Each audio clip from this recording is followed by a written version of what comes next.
Parlons de la liaison. En général, les consonnes finales sont silencieuses. Mais, dans des situations spécifiques, elles peuvent apparaître. Magie. Voici une formule. On a une consonne finale silencieuse à la fin d'un article, comme un, les, mon, etc., ou d'un pronom, on, elle, en. Et le mot qui suit commence par une voyelle.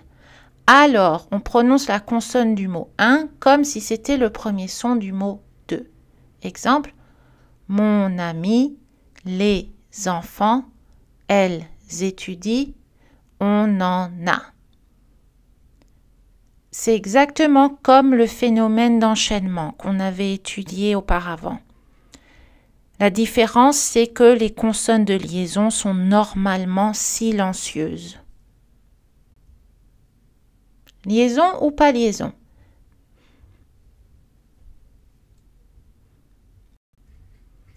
Dans certains contextes, comme avec les articles et les pronoms, comme on l'a vu, la liaison est obligatoire, il faut la faire.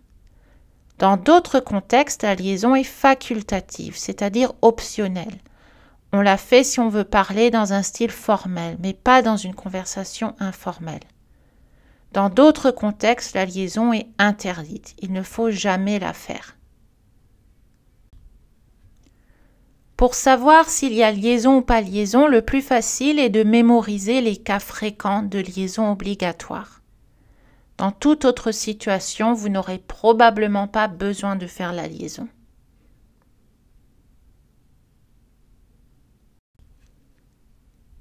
Vrai ou faux? Il faut faire la liaison quand on a un mot qui finit par une consonne suivi par un mot qui finit par une voyelle.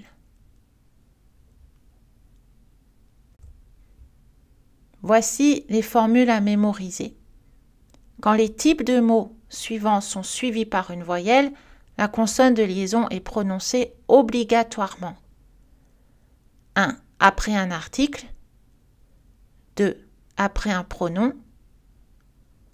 3. Après un nombre. 4. Après les prépositions dans et en. Choisissez les expressions qui contiennent une liaison. Remplissez les mots des formules magiques de la liaison.